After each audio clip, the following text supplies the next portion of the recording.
Hi, everybody. I'm Judy Rawlings, the Art Education and Outreach Director for the Herberger Theater Center, and I am delighted to be back with you again. It has been over 10 months since we had live performances of Lunchtime Theater on the CAC stage, and several months since we aired any of the interviews that we did for your viewing pleasure. As you probably know, we interviewed the directors whose shows had to be postponed because of the pandemic, but we also interviewed some of our wonderful staff members who contribute in amazing ways to Lunchtime Theater. Now today you are going to see two of our outstanding ushers. You know, ushers are the unsung heroes of all of our performances. And so today you get to see the interview with Wayne and Grace Wilke, but we'll do that in a couple of minutes. In the meantime, there have been a lot of changes at the Herberger since the last time we talked. We built a beautiful outdoor stage, which is called the Pavilion at the Herberger. And in November, we hosted a wonderful and most successful Festival of the Arts. In December, Katie McFadden represented Child's Play with a one-woman Christmas carol. And also in December, Larissa Brewington represented her company, Gray Matters, with her Lunchtime Theater show called Balance of Equality. There is a full schedule for all the happenings at the Pavilion on our website. Rest assured that the strictest of sanitary protocols have been employed and everyone has to wear a mask, of course. However, I know that we're all aware that COVID-19 is still of grave concern to all of us. And Arizona has been hit particularly hard. So we have the most understanding that many of you are hesitant to go out to live performances, and we understand that. So in order to respect your concerns, we have decided to postpone Lunchtime Theater until next fall, at which point we will have a big opening, and we will celebrate everything and keep you informed as much as possible before that. Now, there is another change that is kind of a sad one for Lunchtime Theater. Mary Robinson has gone on to pursue other things. She's returned to full-time teaching. And while we miss her terribly, the students, particularly the sixth graders and the faculty at St. Francis School are very happy and lucky to have her. But the happy side of that is that I have inherited Ms. Ellie Broder as Mary's replacement. Say hello, Ellie. Howdy. Ellie came to us a couple of years ago wanting to intern, and she was willing to come aboard. And so for one whole summer, we had Ellie Broder, and she was amazing. She has fabulous, bright ideas, and she's kind of a workaholic, but you know, in the best possible way. So we are absolutely thrilled to have her. So let's talk a little bit to Ms. Broder, okay? You know what, I'm just gonna let you talk about yourself this time, but I want you to cover these things. Where did you grow up? What's your education? What do you love about the performing arts? And what do you love about Lunchtime Theater? So go. Hi, I grew up in Wilcox, Arizona. There are exactly 2 stoplights in that town. I went to Arizona State University and I studied interdisciplinary arts and performance. And the reason for that and what's kind of defined my career is I love all aspects of storytelling. So very often, if I find that I'm more attracted to the possible soundscape of a show versus like if there's a character for me in there, or if I'd be really interested in seeing what the projection looks like. Sometimes there isn't space for me in the story as far as like anything I want to add artistically. So I enjoy stage management. I like the fluidity of being able of, I don't know, all the ways that you can tell a story. Because if there's one thing that's very true about the clearest example is of film, it's that sometimes soundscapes make more of the scene, build the intensity or the romance or the sadness or whatever it is, almost more than the performance does. And so I'm just really excited with how to tell a story. And I love lunchtime theater because this community, there's a real community around lunchtime theater.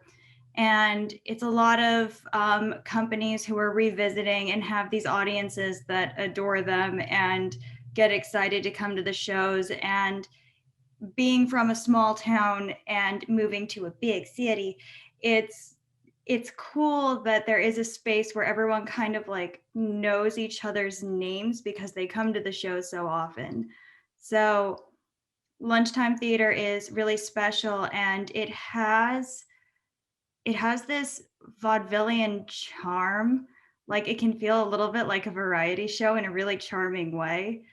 And I feel like it maintains a lot of the playfulness and doesn't take itself too seriously a lot of the time. And there is some experimenting or trying out a new script or something like that. And so it's very, I don't know, unique and very special. Wonderful. You speak so well. Anyway, and I am so grateful to have Ellie. That's boy, I just couldn't have done any better. We couldn't have done any better. So now we will go on to our interview. And because this was filmed several months ago, you get one more chance to visit with Mary Robinson. Thank you. So Mary knows these usher more than I do. I mean, I'm very well aware, and every now and then there's an usher or two who stand out in the crowd. People that everybody does a fabulous job, don't get me wrong, but now and then there's somebody that you just wish you could get to know a little better. And Wayne and Grace are those two people. They're fun, they're funny, they're friendly, and I've always wanted to know more about them. So I figured that you guys out there in virtual lunchtime theater land would too. So what do you say, Mary? Why don't we begin grilling them, shall we? Oh, I think that's a great idea, Judy. Get going. Okay, here we go. We're interested in learning all about who Wayne and Grace are. So let's begin with who you were and what was your life like before the Herberger. Tell us about yourself. Well, I am actually an ordained Lutheran pastor, and I spent most of my career in the educational side of the church, working at colleges, taught some at seminaries, and that was my contribution, working on preparing the next generation of people working in the church. And so I had an opportunity to help prepare young people for their future careers. And then I got to the point where I was retired and said, okay, you guys are trained, I'm done. And pretty much stepped away from that role in the church. How about the beautiful Grace? Well, I started out as an elementary school teacher, like somebody else out there who we know. And then I went back to school and I decided to become a school psychologist. So I did that in the public schools for a number of years. And then I got a little tired of that. So I decided I was going to teach at the university level psychology. So I did that as well. And that's pretty much my career. Very good. How about family? You too, your family.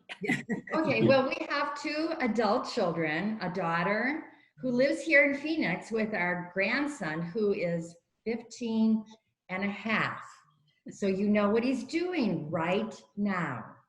He's learning to, yes, that too, that too, Mary. But he's also learning how to drive. He just got his permit a few weeks ago. So yes, 15-year-old male behind the wheel. Exciting. Be careful. Go ahead. And we also have a son who lives in Colorado. He recently moved to Estes Park. Yeah, his career was, it's interesting. He's mid-40s and he's taken his first retirement. He was working in the oil industry and was looking to reposition and made a decision last fall that March 1st was going to be the beginning of, he was going to stop working in the corporate world and move to Colorado. And then the pandemic hit. So he's made that transition for the last 6 months, and we'll see where that goes.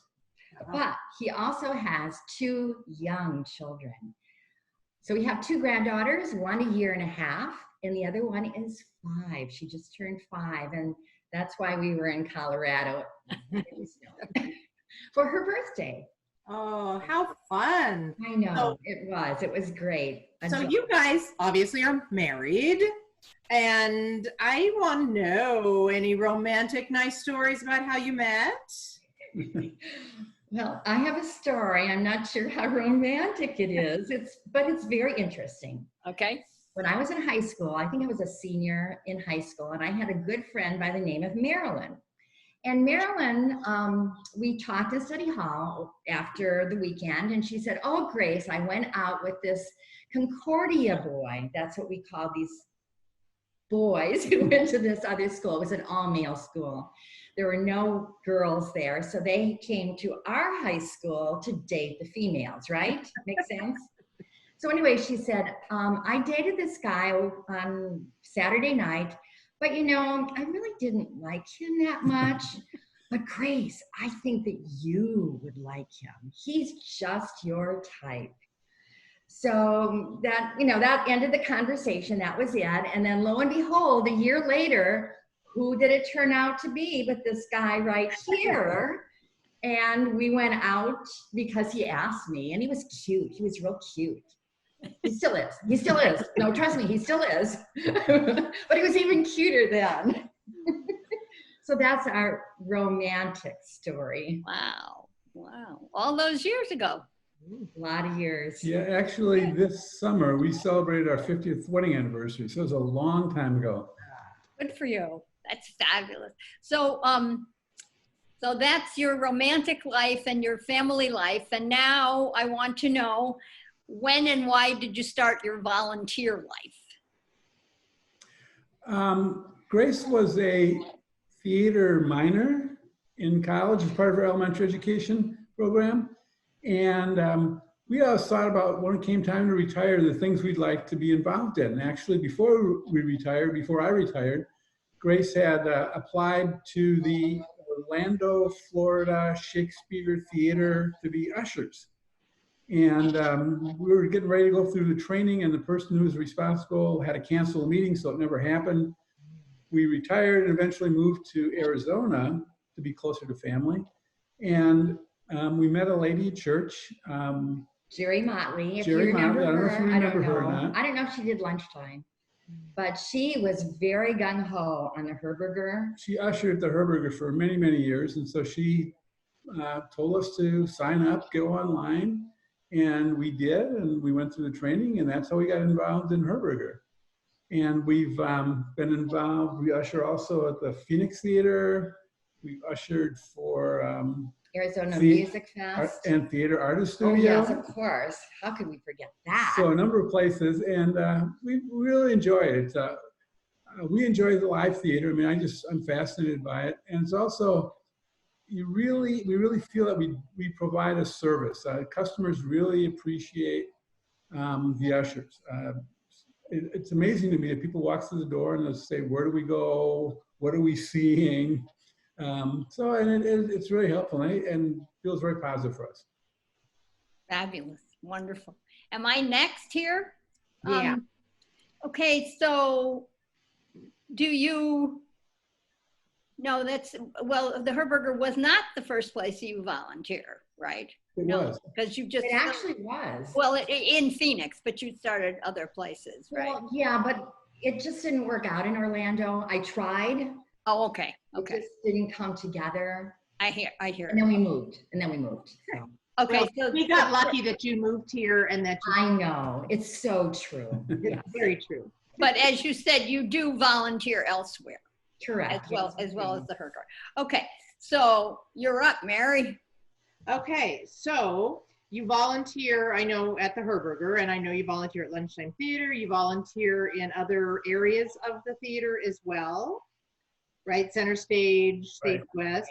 So tell us a little bit about, what do you think some of your different tasks are between Lunchtime Theater and between maybe center stage, stage west? Can you give us a little insight into the usher world of those?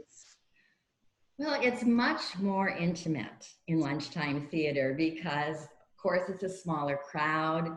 There are not hundreds of people filing into the theater. There's just maybe 100, right? If we're lucky on a good day. So it's a much more intimate experience. And then when you look at the setup of the stage and the patrons, they're so close to the action, and I think they feel like they're really part of what's going on the stage because they're right there in the middle of it. Because basically they are. Especially sometimes in some of your tasks are where Mary tells us stand here so that people don't walk across the stage or use the props or something like that. That doesn't happen in center stage or main stage. You just never know. One time, I know, we remember there was a prop garbage pail in the middle of the set, and the audience would come up and, you know, put their stuff in. Whatever. Yeah. So I guess it's my turn, right? Yeah, I think so. Okay, so let's get down to the nitty gritty, okay? I am married to a wonderful guy, Dan. Mary's married to a wonderful guy, Tony. We love our spouses, you know, we really love them. However, I don't know about you, Mary, but for me, working with Dan is not always smooth. Exactly. I understand completely on my end as well. We were wondering if there were any particular challenges that you guys, you know, had to face as when you usher together. You know, This is for public consumption, so yeah. Well, we did talk about it, you know, so it's not like we didn't give it some thought. But honestly, we can't think of anything that really interferes. It's like we really are a team. Sometimes it's like we have one brain that we share between the two of us. I don't know if you know what that means. After you're married a while, you know, I might forget a word or something, and oh, Wayne, lo and behold, he can remember what it was and he comes up with it, and it goes vice versa. So I think we really work together pretty well, but I'm gonna let Wayne address this as well. I agree. The one thing, and this is not just with ushering, is I think I'm late when I'm not there 5 minutes before we're supposed to be there. Oh yeah, that's true. And that's true. Grace figures if we're there when Mary starts when Mary starts talking about what our assignments are, that's close enough to being on time. So there's a little bit of tension there, but really Grace is absolutely, we just, at least in this area of our life, we really, very little conflict. We have to specify that. So look at this. Ushering is such a good experience for us. It brings us together. Yeah, It's wonderful. Wonderful. So let's talk about lunchtime theater particularly here now. What kind of challenges and rewards do you find with lunchtime theater, ushering for lunchtime theater? And be honest with the challenges. We need to learn. Yes, we do. All right.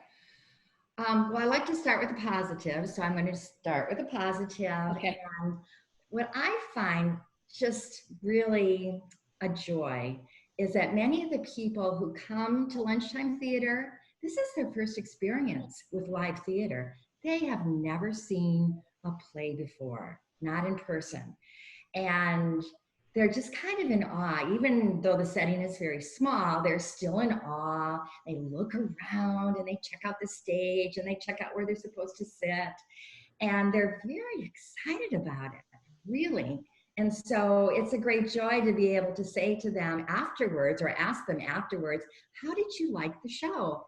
And they invariably say, oh, it was wonderful. Really, I have never heard a negative response from a patron regarding lunchtime. Oh, that's great.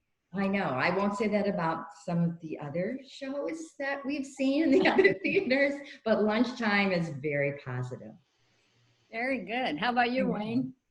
What I find really fulfilling about ushering at lunchtime, again, has to do with the population that we're serving. Many of the patrons Many of the patrons are elderly, physically challenged, sometimes emotionally challenged.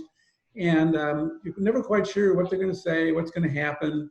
But to see the delight on their faces when the play is on, it, as Grace is describing, they're just mesmerized, and it makes me feel good to be able to participate with them, to help them have that kind of experience. That's very fulfilling.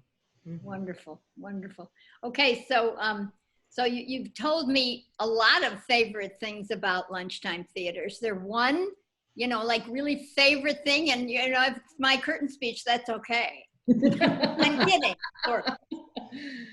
Well, you took the words right out of my mouth. I was absolutely going to say that. We have to say that Okay, now. thank you. I mean, it's Judy's curtain speech. That's our favorite part. Okay. Thank you. That's all I needed. Now I can sleep tonight. Good. Very good. So now we You're will up, get Mayor. paid, right? Pardon me? So now we will get paid. Oh, right. So now we know about your personal life, Right. your ushering life. Well, what else keeps you busy outside of your ushering and retirement and everything? I know you travel a lot, but what else do you like to do? Yeah. We do other volunteer work in the Phoenix area. I serve as a docent at Tovry Castle at Carraro Heights. I'm not sure if you're familiar with that. City of Phoenix historical site. So I've been doing that for 4 years. And we volunteer at a number of agencies in the city. We do Feed My Starving Children. We volunteer there. St. Mary's Food Bank. We've done work at our church when we could in the past, not right now, but in the past, we both taught Bible studies at church, and anything pretty service related, that's something that we really enjoy doing. That's wonderful. Tell me, I mean, we have pictures, and I know we'll show some pictures, but what have been your favorite places to travel? Well, you have one picture. I think it's a picture of us in the snow. That was in Zermatt in Switzerland. We had a chance to take a tour. We spent like 5 or 6 days in Switzerland, and then we did a Viking river cruise in Germany. We've done 2 of those. That was very enriching. We've done a lot of cruising over the years. I think that time might be past. It's going to take me a while to feel comfortable going back on a cruise ship again. But when we were living in Florida, I had the opportunity to be a chaplain on cruise ships. They had some services available that they had, so I did a lot of that, and that was fun. I think there's some other pictures. Oh boy, talk about our memory that we have to put our 2 brains together to remember what pictures we put out there. But I think we've got one in Utah of the Arches as well. Right. And so we've also, besides going over to Europe and traveling over there, we've also traveled fairly extensively in the United States and visited some of the state parks. And I think the Arches, we just love that. And you have that picture. So yeah, you can understand why. There's a national program called Road Scholar, ROAD. Right. It used to be Elder Hostel. And when I was in college teaching, I taught some of those enrichment courses for seniors back when I was young. And so it's interesting, last year? Yes, a year ago. Year. We took a trip to Peru, and we took a trip through southern Utah with Road Scholar. It was very, very, very entertaining and educationally really sound. Which brings me to one of the pictures that I hope you show is with Wayne standing next to a llama. And that's in Machu Picchu. So it's a really cool picture. I know there's a lot of other stuff going on, but that's where it is. Okay. Well, that's wonderful. Well, thank you so much, Wayne and Grace, and thank you for your service to the Herberger Theater Center. Thank you for the service that you give to the whole community. That's really, really wonderful. It was great talking to you. I love it. As I said, I love it when you usher. I always have a good time when you're there. So thank you. Well, thank you. Mary. Thank you for being here. Thank you for everything that you do. And thank you, all of you viewers, for tuning in to our little segment about a couple of our amazing ushers. We will be back at some point. We don't know exactly when, but we will keep you informed. And we really look forward to seeing you once this pandemic thing is under control. So take good care, stay cool, and stay safe.